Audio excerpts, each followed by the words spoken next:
Hello, everybody. Welcome to 3 Point Perspective, the podcast about illustration, how to do it, how to make a living at it, and how to make an impact in the world with your art. I'm Jake Parker. I'm Samantha Cotterill. And I am David Hohn. All three of us are professional illustrators, and for the last 25 years have worked with every major publisher in publication in the business. We've published over 50 books and have all taught at the university level. Each week, we tackle a subject related to illustration from three perspectives. Sometimes we agree, sometimes we argue, but every time you learn something brand spanking new. That's right. And today I wanted to talk to you guys about hobbies because it's something I've been, honestly, I've struggled with over my career where because I chose essentially my hobby as my career, it leaves me with a lot less, I guess, creative energy or I don't want to say time because I've had time, but I just traditionally haven't dug into deeply anything outside of anything art related. And so I wanted to sort of bring this up, see if you guys can relate with that. However, over the years, I have picked up anything outside of art that I've done has been like home related, family related, like we'll have chickens and I'll help build the chicken. Me and my wife will build a chicken coop together or whatever. Okay.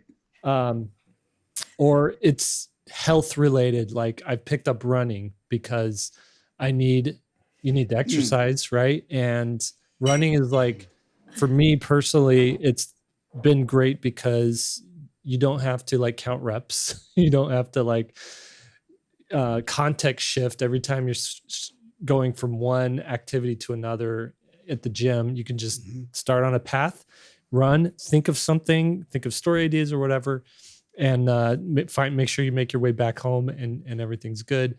But recently, and I'll get to you guys in a second because I'm really curious what you thought. Recently, I have started getting into like Pokemon, which all right, which is not like, reading books. I feel I can't really relax while I'm reading books because the whole time I'm like, it feels like work almost. Not that, and I enjoy it. I do enjoy it, and I will read books, but I'm always like, how would I illustrate this? What was the how did this get published? How did this deal go down? And how did this writer like do this thing? Or how did this illustrator illustrate it? So almost like every time I read comics or anything like that, it's more of a research, phase of my day. I can see that. Same with watching movies. It's a great way for me to unwind, but still I'm sitting there like, how did this get made? Who directed it? Who art directed it? What's how did this story get written? And that's, I'm sitting there analyzing it, and I do enjoy that stuff. But what I found with Pokemon is there's a collecting aspect to it, which kind of feeds my my desire to have things collected and organized. They're very pretty. There's art on them, right?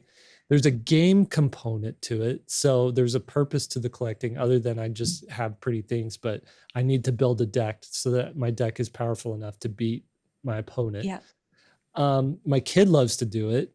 So there's time spent with him, it's for the kids, quote unquote, right? But at the same time too, it feels so unproductive. Like time put into that, I feel like sometimes I'm just like, what I could have done a drawing in the time that I've spent like researching Pokemon cards and playing the game, online or whatever. But on the other hand, I do need this like wind down time. I need this time away from everything. So I'm just wondering, and I'm sure there's a therapist out there being like, Jake, just call me. We'll work this right. out together. But I'm wondering if you guys deal with that, how you deal with that, and what I do have some thoughts on the positive sides of having a hobby that's not tied in with your work, but I'm curious your perspective on this topic. That's a tough, well, it's funny because when you first reached out, I had to, like David and I were saying, I had to think for a second, like, what are my hobbies? Do I have Mhm. hobbies outside of it? But speaking on the Pokemon side of it, because I have two college sons that are, Mhm. my one son is hardcore um, magic, magic Yeah. gathering, deck building. I mean, he spends all his earned money Uh-huh. on these decks. And my older son, who's in his 20s, he's really into Pokemon competitive Mhm. gaming. And it's a really impressive, like, I think it's a pretty incredible game. And so I'm Yeah. just watching him do that. Um, but yeah, I mean, I think for me, I run. That's probably my hobby, so to speak, that's non-art related. But I Yeah. think they all somehow meddle with each other. Like when I'm running, if I'm getting into a zone, I'm starting to think about drawing and things like that. Or if I'm outside gardening, and I do like to do that, I like, it just kind of centers me and gives me something to think about that's not a money making hobby. I think when it's Mhm. something that's not producing money, then it's a hobby Yeah. for me. I gotcha. For me.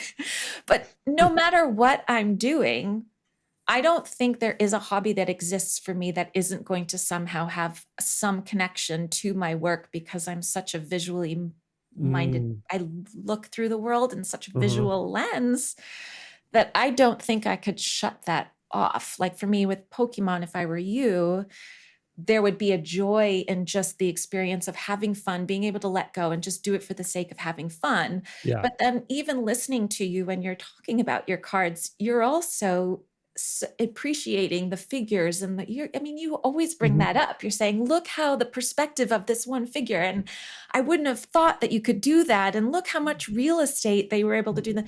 Yeah. It's kind of feeding each other. So I think there's no set rule. You can't, I mean, I Mhm. think there's going to be a osmosis type thing, no matter Right. what avenue you go to. But I don't know. How about you, David? I'm You're with you squinting. guys.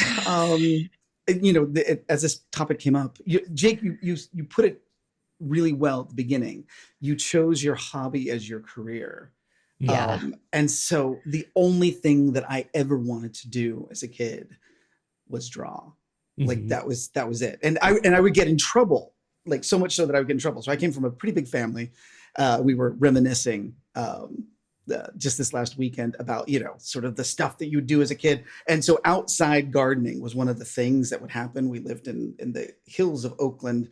And so there's blackberries everywhere. Yeah. And, we moved into this house and we needed to turn it into a space that, there were only 7 of us at the time, but you needed a space that you could have a bunch of kids running around.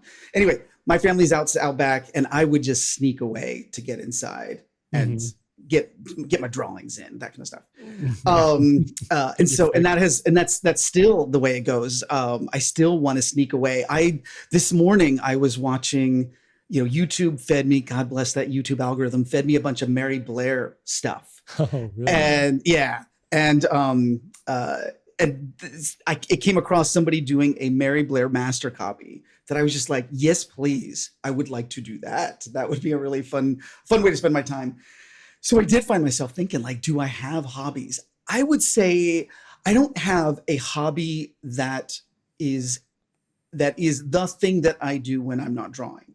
I Mhm. have stuff that I do when I'm not drawing. Mhm. And listening to you guys talk, like my I tried to get into Pokemon for a while. My son never cottoned on to that, but I will give a shout out to another card game because my nephew is hardcore into it. And it's this game called Flesh and Blood, which oh, Oh, is, yeah. does that mean something to you I haven't guys? heard of it. I have, through my son, I've heard of it. Yeah, wow. And he's doing the competitions. And God bless him. We were out on a vacation and he tried to teach me. It was so complicated. Oh, my poor little brain just could not do That's it. how I feel about MTG and Pokemon. I sit there at the table and I'm like, what? I'm so like, Yeah. it's impressive It watching. is. It's amazing, and the dynamics and the mechanics and all this kind of stuff and the storytelling. It's all very interesting. My son didn't get into that. He did kind of a little bit when he was younger, but that one hasn't caught on. But but he is deep into video games as any 14-year-old is, and I am one of those people who I make the time, kind of like what you were saying, Jake. I make the time to play like Breath of the Wild with him, or nowadays it's Tears of the Kingdom. And it's fun and it's interesting, but I am perfectly happy to sit there for an hour and watch him play because Yeah. I think it's pretty. And, again, the animation is all super fun. I'll do things like Gunpla. I got into that really? recently. Yeah. And I wouldn't say I'm hardcore into it. It's just like, this is neat. Like, this is a fun thing to do. The other one, though, is baking. Like I'll do that. Like I'm not sure that I enjoy the baking so much as the baked stuff. I'm not really loud in the kitchen, so Really? unless I'm washing the dishes, that I'm allowed to do that. I think screwed things up too you many need to know your times. roles. Yeah, absolutely. And so, but then this is a weird one, especially as I gave that anecdote about being a kid and avoiding the gardening. Now that I have my house, going outside and just like sitting there and weeding. So there's these things. The running is huge, just the physical activity, the simplicity of it. So there's these things that, like, it's almost like I was thinking about it and I was like, I don't do a thing. I have this collection of things that fill in the space when I'm not doing the art thing. Yeah. It made me feel a little self-conscious. I was like, I have no hobbies. What is going on? Yeah. No, I'm the exact same way as you. And I think it's like you said, just because we are already in a very creative visual career. And so versus someone else that's in banking or a thing. And so it's a little easier to have a hobby of photography or a hobby of knitting. For me, it's all creation. It's all creative work. So it's hard to find a hobby, I think, that allows you to disconnect completely from it when your career is so creation based. Have you two picked up a musical instrument? You guys know how to play anything? That one crossed my mind too. Oh, sorry. What I say? I play piano. Play piano. How about you, Jake? What do you do, David? I have the violin was what I did during college. Okay. It has since been dropped, and the piano has made its way back into the house. But I haven't made the time for that one. Right. Which is interesting. That's interesting. Yeah. And we have a piano in our home. I have two kids who are deep into it, like really love doing it. They practice an hour a day or something like that. Oh, right? So great. I know. And every time I sit down to like try to learn a song or play a song, it's like, oh my gosh, this is exhausting. Well, okay. Do I admit that? Well, okay. I'm being a little bit generous there. So yes, I played piano for like 18 years, kind of going through high school, college.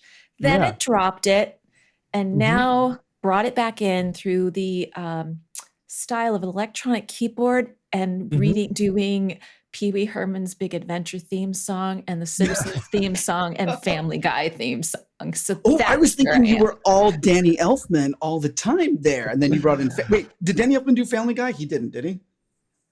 I don't think so. Sorry. So the two that you mentioned there was Danny Elfman, which is time well spent. And it's to the point where because I just like printed out sheet music, and I've gotten so into that where my husband comes down, he's like, oh my God, Pee Wee again. Like it's literally every day. It's Pee Wee or Family Guy or Simpsons. It's basically what I play. If I really took piano serious, and if I had 18 years under my belt already of it, I would absolutely learn Pee-wee's, the theme to Pee-wee's Big Adventure. I feel like you're like a female version of me, Sam. Family Guy is really great on keyboard. I will say. Oh, really? It's got some great chords, but those are the 3 songs I play. That is so funny. We're going to have a recital one of these days. You're going to have to dust off the violin, David. Oh, that would be so sad. I can sing. I do choir. I did choir really? from time to time. Yeah. So, not that I have a great voice or anything. I've got the perfect like choir voice. It blends in, so you don't hear me. You just hear more of tenors, right? Yep. So, but I think, I'm sitting here thinking, what are like the best practices or best guidelines for doing a hobby? And that's just where my brain always goes. Like, and I talked to my wife about this a few weeks ago, and she's like, a hobby needs to be something that puts you in touch with other people, like, and it could be that you're just going to meet with, not that it's inherently like a community-based hobby, but it like puts you into a community. So like gardening, right? There are people who go absolutely nuts with gardening, and you can go to gardening Facebook groups. You can do gardening meetups and whatnot. So she's like, it needs to have that kind of element. It should be something you can do with someone else, or there's people who do it that you can like interact with, right? Mhm. And her other thing was, it should be something that puts and I don't know if I totally agree with this, but I kind of do. It should be something that puts like beauty back into the world somehow, right? So um and I'm struggling with that because I could think of a handful of hobbies that don't necessarily do that, but but are still harmless. Like, let's say you pick up judo, and that's or kickboxing, and that's your thing. I don't know Mhm. that puts beauty, and maybe it puts awesomeness into the world or something, beating other people. I don't know. But I can assure you it's good for your heart and good for your brain. And that's the other thing, is like a There you go. hobby should be something that engages you mentally, and probably in ways that you're not engaged on a normal day-to-day basis. Like, probably something that doesn't engage you in the same way that like your career does, or your family obligations do, or just so that Yeah. it gives you something a little bit different and interesting to like Yeah. react to and work on. I don't know. What do you think of those I those think two things? my apprehension would be the more rules you're putting on it, then it's Mm-hmm. becoming a job and work Uh-huh. versus like a hobby to feed yourself. I Mm-hmm. mean, I do feel my job already as I'm trying to put things, beauty into the world. Yeah. And Mhm. for me, the hobby is something that might just something I need to kind of Uh-huh. refuel myself and give Yeah. myself pause and space, allow some breath Uh-huh. to enable me to come back to work energetic and excited to do. I think if I have my time divvied up a bit more in between things that just bring me just joy for joy's sake, then I Yeah. will go back into work more excited to get and jump in. And I mean, and I love to draw and I want to draw, but I think if I put That's a too good point. many, a hobby has to have this, this, and this, then it starts to create a stressful situation Yeah. where it's becoming a Well, job. the only reason I bring that up is because I remember reading another article, and I don't know, David, if you were going to interject something there, but Bring it on. Keep going. but the person was asking, "Oh, you've got hobbies. Tell me, if your hobby." How did they phrase it? It was like, if your hobby involves consuming media, it's not a hobby. And the point they were making is, a lot of people are like, "Oh yeah, my hobby is Netflix. I watch Netflix," or Ah. my hobby is video games. I just play video games, right? Or the point he was making was, in this particular one, was, that's sure, that's fine. We all need uh, downtime, Mhm. but those particular kinds of activities have a propensity to um, demand more, not demand really much from you, Mhm. and might even lead to, I want to be careful here. I don't want to say addictive, like I get it. unhealthy obsession with them. When you get into like binging, Mhm. and you know and I guess this could be any sort of obsession, could take you down this path, right? But his whole point was, why don't you try hobbies that actually involve the creative side, where you're making something, you're building something, you're learning something, instead of just consuming. But don't you think sometimes you want to be able to just have a moment of just consuming a little bit? Like, Yeah, I don't disagree with that. But if that's all you're doing right. outside of it, then Right. maybe there should be a step back and reevaluate, like what should I be putting my time into? This Netflix series that's 7 seasons long, or learning an instrument, Yeah. But if it's I a see. really good series, I know. Yeah. Right. But I see the point you're making. You're starting to get into a little bit of a categorization or almost like a taxonomy. Like, is watching, is sitting back and passively absorbing something or consuming something, is that a hobby or is it an activity? Right. And are you drawing that distinction there? Because as you were chatting, I was like, okay, putting something out into the world. I was like, ooh, and then getting out around other people. And I suddenly found myself thinking, like, is running a hobby? Mhm. In some cases, I would argue training, when I was training for a marathon, that would qualify.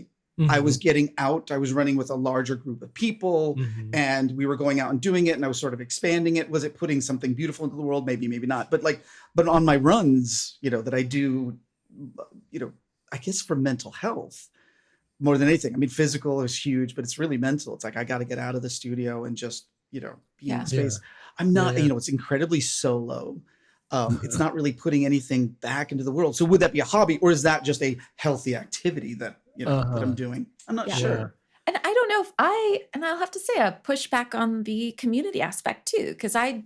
think a hobby can be solo because like Mhm. I do Often prefer, it is.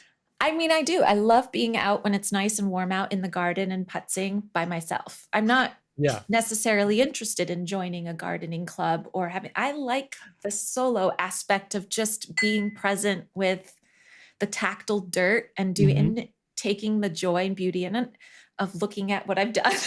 And Right. I Now, like that.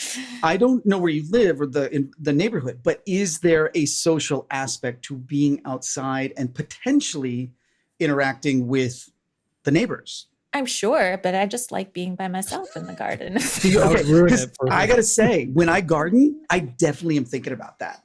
I'm thinking about I'm out here, and if somebody walks by, I kind of want to interact with them. It's my excuse to interact with them Yeah. in the Which way that I don't normally when which is I'm. so funny because I'm outside doing it, putting headphones on that doesn't actually have any music on so that people don't stop and say hi. Like, That's beautiful. That's that I'm learning. You're like an onion, and you just keep revealing deeper and deeper like my layers. husband It's is like, great. it's so obvious, Sam, when you're on a walk and all of a sudden you see someone down the road that you don't want to do small talk with, and all of a sudden the phone whips out. Yes, sure. You, I You love just that do you're faking a phone the call. finger wave. Okay. Uh, That's interesting. Sell those stocks. Yeah. one other point on this, and then maybe we'll move on. I was listening to podcast, Cal Newport's podcast. I don't know if you guys. No. I What's didn't his know name? he had a podcast. I He just has a read his podcast. books. Oh. Yes, his podcast is great. I can't listen to it nonstop. I need to take it in, Yeah. bite-sized bits. But he was talking about how when we shifted from an agricultural society to more of an industrial society, you never heard people saying, prior to industrialization, or even corporatization or whatnot, you never heard people saying, like, we got to get out and exercise. Like, there weren't gyms, there weren't people running down the street, right? But Mhm. as we all moved to more sedentary jobs, Mhm. office work and whatnot, people, all of a sudden, exercise became a thing that people do, and there were gyms, and there were exercise equipment, and there were exercise outfits and things like that. Unless you, up until then, exercise was for athletes, not for Right. regular people. Okay. Right. And then it became this thing for regular people. And he's saying we're going through another shift now. And this is why I bring up hobbies. And he said the shift now is, now your brains don't get exercise because you, through our phones, through social media, through the Netflixes and the video games and the Zoom meetings, and every aspect of our life now is constant dopamine hit and constant attention getting, and no periods of like sustained thinking, like Mhm.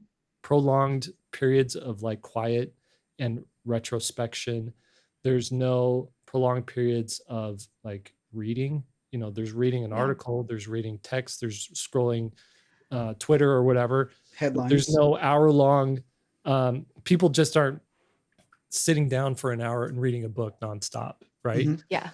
Because our attention's so bad. And he's like, 20 years ago, no one had to exercise their brains because everything was just inherently like a part of your day to day. Like you wanted to get an A in your class, you actually had to go read the material. You didn't have to have chat GPT like summarize stuff for you. The example he gave is like your car is covered in snow, and it's going to take an hour to dig it out and to do the driveway and everything. There's no podcast to listen to while you do that. You just have to be there with your thoughts, like shoveling, and Yeah. there's no, if you wanted to listen to a book on tape, it was on a CD player, in your office or whatever. So he said, what you got to do now is you have to actively look for situations and put yourself into situations where your brain gets exercise. And the thing he brought up was, so find a hobby like learning an instrument where you have to like sit down. There's no way to have technology learn an instrument for you. If you're going to play Pee-wee's Big Adventure, you actually have to sit down and practice it, right? Or get back to reading books. Like don't have a book read for you, like sit down and read a book, or go on walks where you're thinking, so that's the type of thing that was like on my brain this morning. Well, and I just realized I do have a hobby. Have a hobby, and I completely forgot about it because as it gets warmer, I am obsessed with birds, and I will sit outside every day for like 1 or 2 hours as it gets warm. And I just love watching birds and feeding birds and seeds. And so I do have that. That is my hobby, is birds. Man, Sam, you're like the poster child for how to like keep an engaged, active brain going, because you got rid of social media, you got the magazine subscriptions, you watch birds for hours at a time. I watch birds for a long time, but yes, the social media purge was very, very good for my mental health. Yes. Very good. I did notice you always had a smile. So I just want to say, Sam, like that was a 3-point perspective podcast, I think. It was. Yeah. I remember hearing that and just being like, I felt like it was permission to do the thing that I wanted to do. Yeah. Which was huge. I'm not completely off of it, but it is not the driving force that I think it was right around 2017, 2018, something like that, where I was like, oh, I got to get on board with this thing. Mm-hmm. And so I was like, all right, let's do this. Let's get on board and make this, like a job. What happens. It was, dopamine hits, of course, are their own thing, but diminishing returns. Anyway, long story short on that one is I have just curtailed it to the point that it exists, but I'll add to it only when I think it's absolutely necessary without any of that pressure or stress to constantly engage my followers or my audience. Yeah. I love it. It's like I'm just more present. I see things that I never saw before. I enjoy just time has slowed down a bit too, which is beautiful in a way. And I do not have, and I have a recognition that I do not have that ability to keep it limited like you are. If it's there, it's very like a draw that interesting. I don't trust myself to. It's almost like an addictive personality in that way that it needs to be.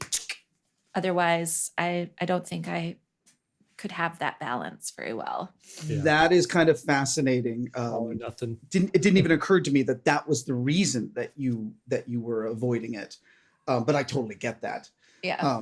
And I think I'm completely impressed and admire and am jealous of people who can create the engagement, and it pays off for them. Like it actually results in the regular postings, and it creates that kind of a audience that you can then continue to engage with, either just by putting more stuff out there or by by they become like the audience that follows you from platform to platform or project to project. I'm completely impressed with that. Sure. I just discovered I am not that guy. And that was a really just an incredibly useful thing to realize. Yeah. Okay, so just to wrap this up and to sum it up, you should have a hobby, or you shouldn't have a hobby. That's it. I don't know. I'm gonna land on you should have a hobby. You should have. Or you should, let me rephrase. You should have things that aren't your job. Because that's where I've landed. Yeah, is that I have bring these you joy. things, That bring you these joy. things that aren't my job. It's not a one thing. It's not like I do this or I have my job or I do this one particular activity. It really is. I've got the smorgasbord, Right. or the buffet kind of approach. Like I'm Right. going to dabble over here and then I'll dabble over here. Yeah. Constantly Yeah, coming and back. maybe the better way to sum this up is, if you are an artist who all it is draw, work, and you're struggling with burnout or balance to your life, I think you should have a piece of you, a part of you that is creative, that is not tied to money at all. It's just tied to the joy of it, and it whether it's creative or not, but there should be a part of you that does that. And that's where the danger comes in when you're doing something like that, and then you're with a friend or someone that says, you could make a lot of money if you sold these. Shut your So mouth. just leave it to the non-saleable items that you're just doing for joy. Yeah. All right. Next thing I want to talk about was this subject that came up in the community over at the SVSLEARN community. And it was brought up by Jenny, and she asked, I believe, you in the office hours. There right? we go. Yep. David.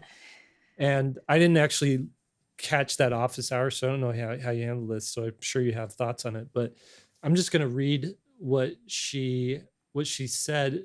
Essentially, she says, I've been sharing ideas openly and can happily go into all the details. Am I being too naive? And she's talking about creative ideas or projects that she's working on. She says, for context, I went to a writing group the other day. A guy mentioned about the fear of someone stealing his ideas. It reminds me of McDonald's. I don't know if you ever saw the Founder, that movie. A business guy taking over a great idea from a small, humble indie biz and running away with it, making millions. The original guys who came up with the idea were left with less and basically pushed out. So essentially, she asks, how do you gauge when to protect, and when to share? Would you put your ideas that you feel you have legs on your portfolio, like your ideas that have legs, would you put that on your portfolio website, or would you keep your cards close to your chest? Yeah. Well, so my take on that one during the office hours was essentially the chances that someone could take your ideas are not zero, but they're incredibly low, I think, in my experience. Most people who are joining a critique group are not there to cull other people's ideas and then run off and try to do something with them. It feels like a very short-sighted way to treat the value that is a critique group of bouncing ideas, sharing them, yes-anding them, and really sort of developing each other's careers. So I wouldn't come into a crit group with that as my primary fear. Mm-hmm. Could it happen? Yeah. Should it happen? I think my own take on it is I would just try to have as honest a conversation as you can have with that person and bring as much grace as possible. Again, presuming, because I think if it happens, it's probably going to happen more by accident than on purpose. And I think I would, again, try to keep it from should it result that it is on purpose, let that slowly reveal itself and then deal with it. But I think more than anything, just know that ideas are out there. The same idea or the same general theme can pop up.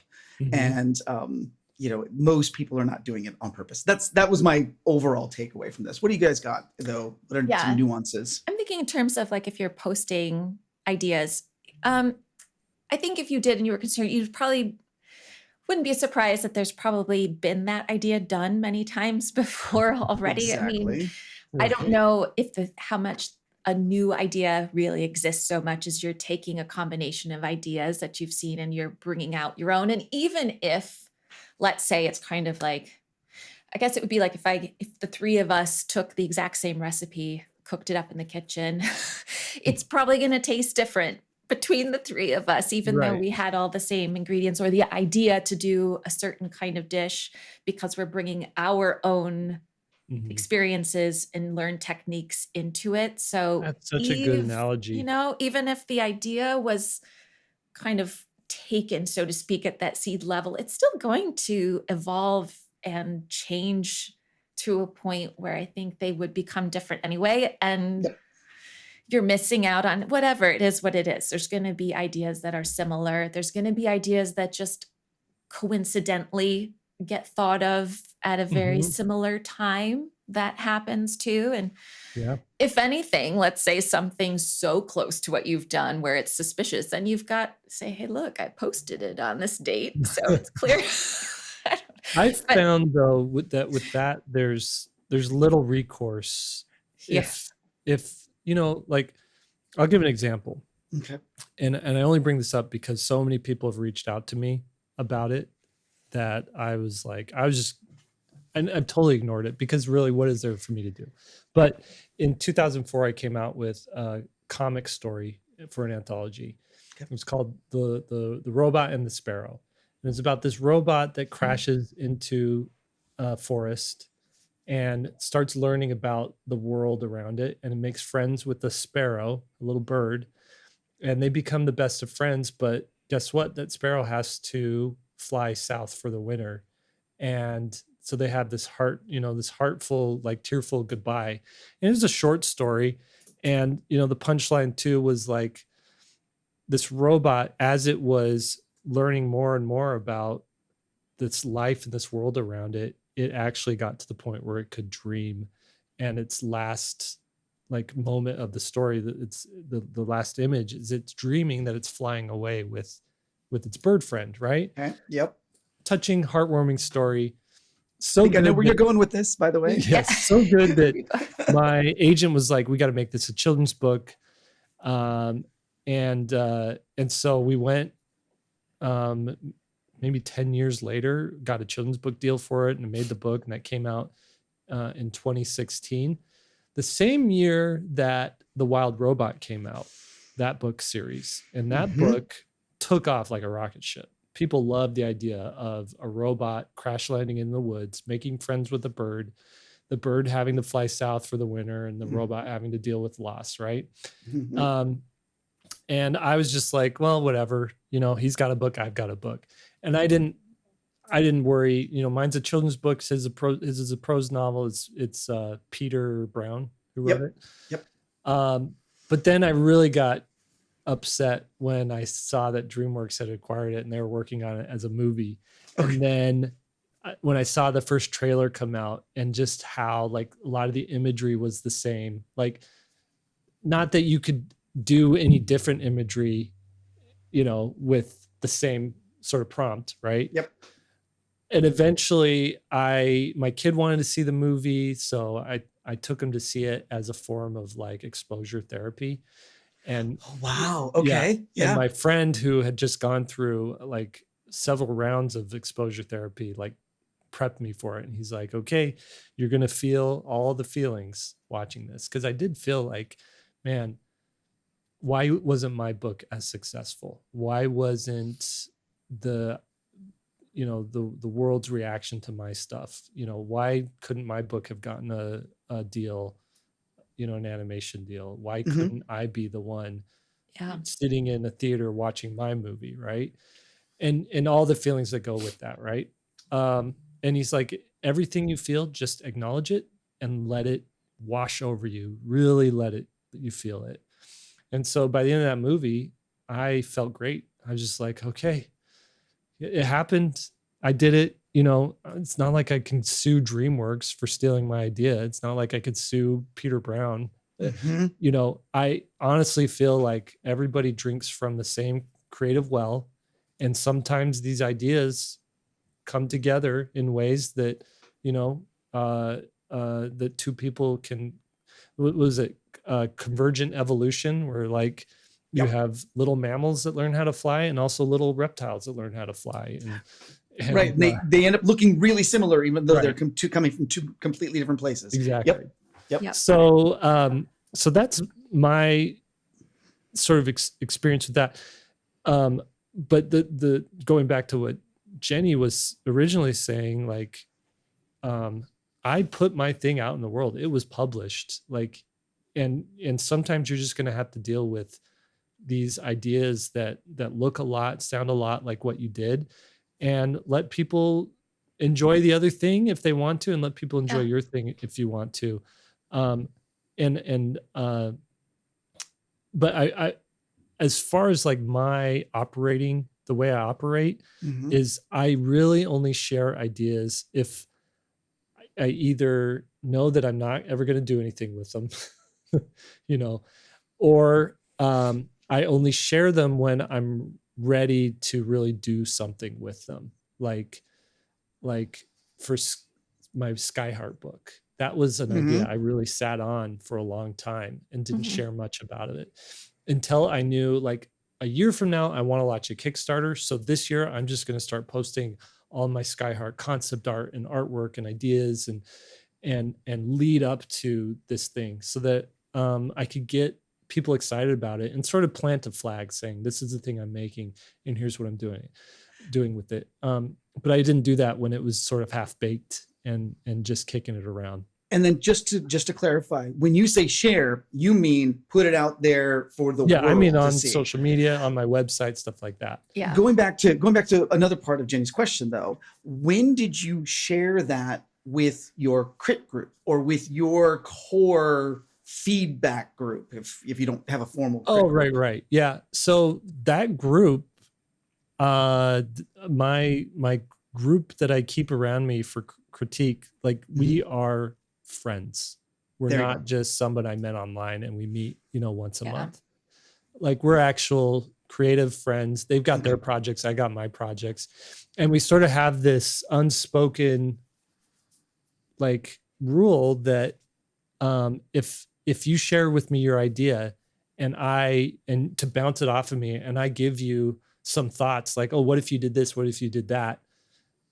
Like, that is given freely. I don't need credit for the ideas I gave you, and you don't need to worry about, like, know, a special thanks in the back cover of the book to my crit group and for, for helping me out is all I expect. I think, and that's important to have. That's so important to have. I don't have like a crit group, so to speak, kind of like what you were saying, David. I have two friends that we just, when we have ideas, proceeds, we're just texting back and forth. And it's just one of the things, like, oh, you could do even just with what I'm doing now. And it's just, oh, well, have you thought about this? What about doing this?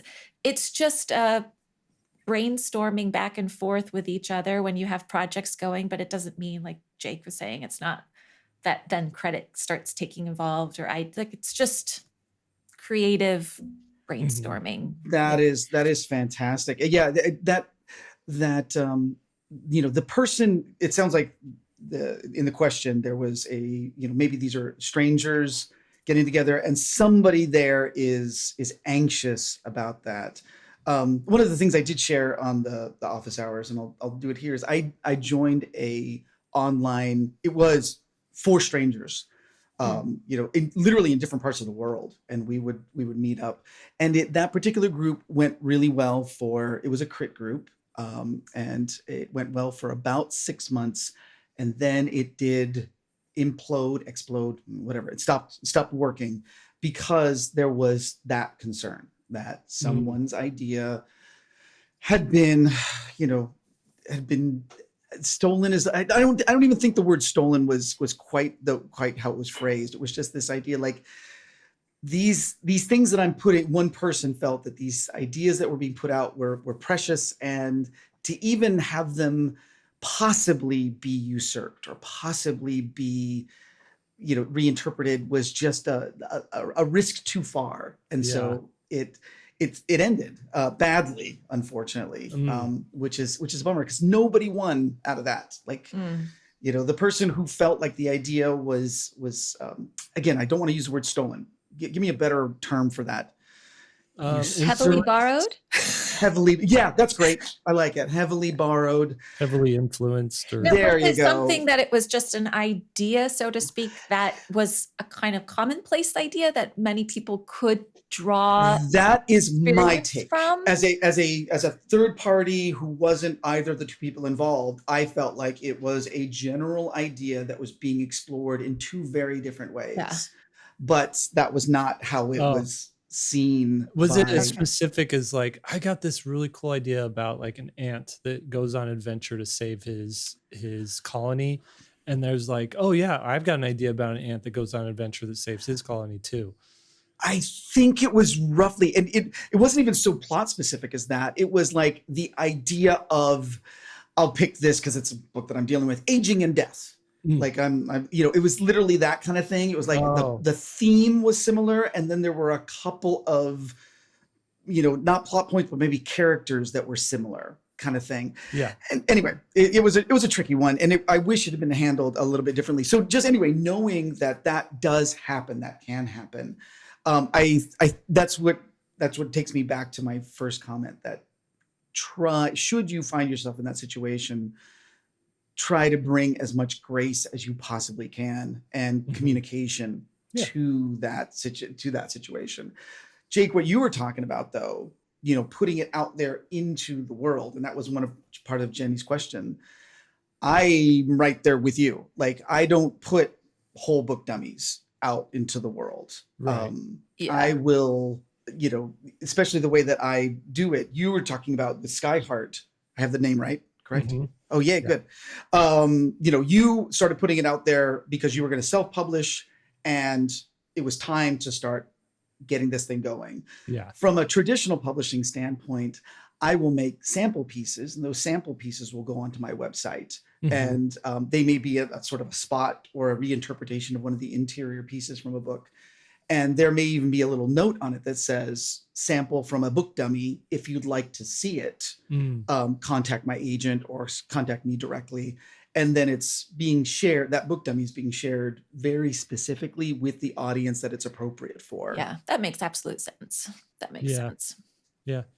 I want to point out too that, like Sam was saying with like the baking thing, we've been watching the Great British Baking Show a lot lately. It's a good show. Yeah. But they'll be like, okay, today everybody's making cinnamon rolls. And even though they're all cinnamon rolls, like everybody has made an entirely different cinnamon roll. And I want to say, like, ideas do not matter. Execution matters. Yes. That's the only thing that matters. I could give you I have an idea for a graphic novel that I'm working on right now, like that I'm cooking up for Graphic Novel Pro. Like, so part of Graphic Novel Pro is teaching how to write a story, how to come up with something from nothing. Awesome. And I realized, well, if I'm really going to teach this right, I have to come up with something from nothing. So, and now I have this idea that's like really, really cool. I could hand this idea to you. Like, here's the story. Here's where it starts. Here's where it ends. Go. And you two would create entirely different things, almost like unrecognizably similar, right? Mm-hmm. So really, it doesn't stress me out, even if someone straight up steals my idea. I'm just like, well, I'll do it my way, and my way will be better. There you go. Right. There you go. Right. Or going back to the children's book that you did that was similar enough to the Peter Brown's book. That's not the only idea you've ever had. Right. That's another thing that I think is really kind of important when you run across, because the point of that story was these were two ideas that were out there, and you both just sort of executed them at roughly the same time, right? Mm-hmm. So there's no concern that somehow it was stolen. So it's like, bugger, moving on. Yeah. Yeah. And Let's move that on to the happens. next story. And that happens, it's happened in the whole history of design. And you get like arguments with like Frank Lloyd Wright versus Charles McIntosh. And they did who stole what and things in Right. here.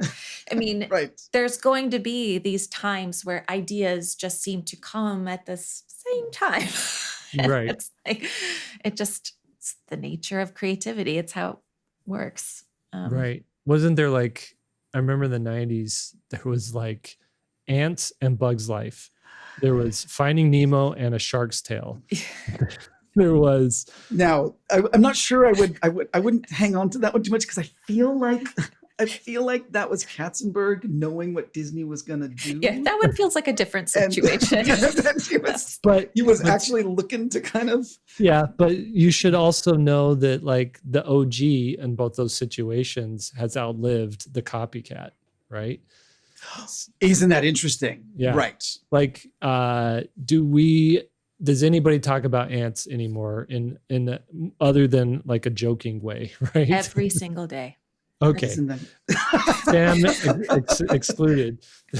The same thing with Finding Nemo. Nobody talks about Shark Tale is like a punchline for a joke. But Finding Nemo they made a classic. Like that movie is brilliant and it holds up. Yeah. And of course, DreamWorks has its own versions of that kind of stuff. Like I remember, not to turn this into an animation podcast, but like Shrek was the project nobody wanted to work on, and everybody wanted to be on Prince of Egypt. Yeah. And which of those do you remember the best? Right. Wow. Yeah. I didn't even know Prince of Egypt. I don't know that one. You don't know that movie? Oh, really? It's beautiful. I mean, I just beautifully summed up your argument just now because. That's true. We actually, Prince of Egypt is gorgeous. It's a beautiful movie. You don't get mainstream movies that deal with like biblical anything, right? Yeah. And so just to see something done with that artistry and that the mastery that they did with the music and everything. So Prince of Egypt has become like a staple in our home around, not that we're Jewish, but Passover time. Okay. Because it's about that story. Sure. So we'll just always throw it on right around then as like to get into the mood of that's great. Passover, Easter, or whatever, all that stuff. So it is front and center in my head. For you. Okay. So for your particular audience, my argument doesn't hold and up. I don't think my Thank you, Sam, for helping me make my once. Say that again. I don't think my kids have seen Shrek more than once. So fair enough. However, the spinoff Puss in Boots is so good. So good. So yeah, and especially the newest Shrek's one. Bad either. I think Shrek's fine too. But you should check out Prince of Egypt, Sam. I will. I'll check it out. It's solid.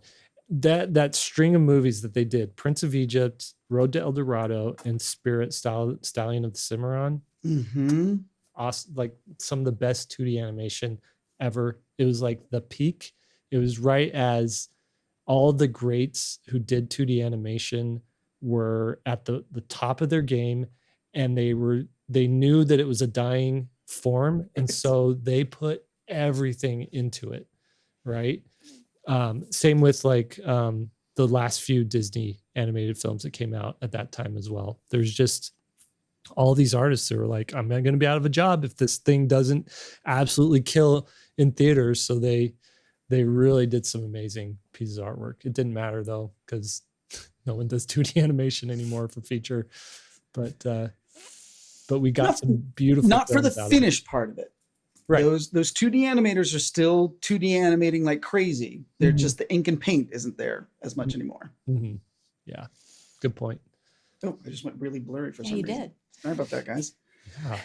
My camera Do I need decided my it's glasses? done. No, it's not you. That is 100% me going all kinds of blurry. For everybody on the podcast, I sound exactly the same, but there it goes. For anybody who's watching this on YouTube. By the way, can I just say, I was checking out the YouTube channel. You guys are getting some real growth and just views on the YouTube. I'm very impressed. I only ever listen to the podcast.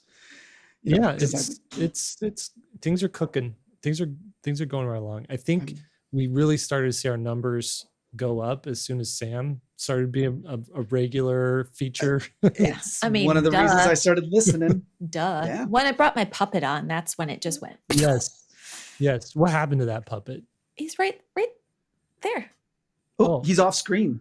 Oh, I know my vision of you is condensed because it's trying to fit all three. Yeah. on the Oh, thing. okay. Well, I'll bring it out next time. Yeah, I need to make a Jake puppet. Well, I love this idea of puppets, actually. That's fantastic. Should we wrap it up there? Sure. Yeah. Okay, sounds good. Thank you for joining us, everyone. 3-Point Perspective is brought to you by SVSLEARN, where becoming a great illustrator starts. I just want to throw in a quick, just a reminder that Graphic Novel Pro enrollment closes at the end of this month. So if you want to get in, learn how, I will say this, I went online and asked on Instagram, Twitter, and YouTube. I did a YouTube post, not a video. And I just said, what's one of the things stopping you from creating your comic? And I got 200 or 300 responses. I don't know. It was a ton. Okay. It was a lot to process.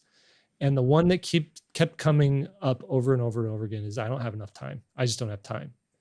And it may be that there's other more pressing things, like I have a day job and comics take so long and I don't know, I know it's going to take me forever to do this. And so one of the things that I really want to address and what Graphic Novel Pro does address is you want to make your comics in the most efficient way possible.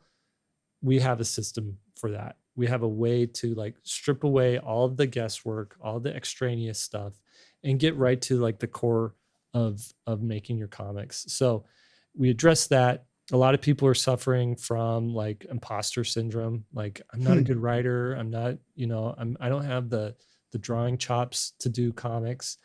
And one of our main tenets and you saw this in the workshop too, Sam, we want you getting to making comics as soon as possible and learning the craft by making comics, not waiting until you're ready, not waiting until you're a good writer to write your comic, not waiting until you're just killer at perspective to draw your comic, but to use your comic as a vehicle to get better at those things. And by doing small comics first and going bigger and bigger. Cool. So if that is interesting to you and you want to learn how to do this, you can check out Graphic Novel Pro over on svslearn.com. We also have like a 6-video, like free, these are just short videos, but I kind of walk you through some stuff that kind of gets you going into comics. I talk about the STAR method, which is light the spark, thread the story. I'm trying to remember what it is. Light the spark, thread the story, arrange the layouts, and rock and roll is what it stands for. And okay. So do check that out. Anyways, that's it. I love a good mnemonic. That's fantastic. Yeah. Well, I just came up with it this week. I took my framework of what I do already, what I already teach, and I was like, it needs to have something to help remember, mnemonic or whatever. Anyways, thanks for joining me here, you two. This was fun. Oh, always. Sorry about the recording snafu at the warmed beginning. us up. That's what's good. I do want to talk about those things again for the podcast. Yeah, that'd be good. But anyways, if you, I just want to shout out our hosts today, which is Sam Cotterill and David Hohn. You can find them on their websites. Just Google their names and it'll take you to whatever you need to see of their stuff. But do check out their work. Really talented, successful, amazing artists and good people. And a shout out to all of our team who helps make SVS and this podcast possible. Podcast produced by Daniel Tu. Team manager Preston Smith, keeper of the curriculum Austin Shirtliff, show notes wrangler Lily Howell, chief operations officer Lisa Fott, and our illustrator Annalise Black. Now, go draw something.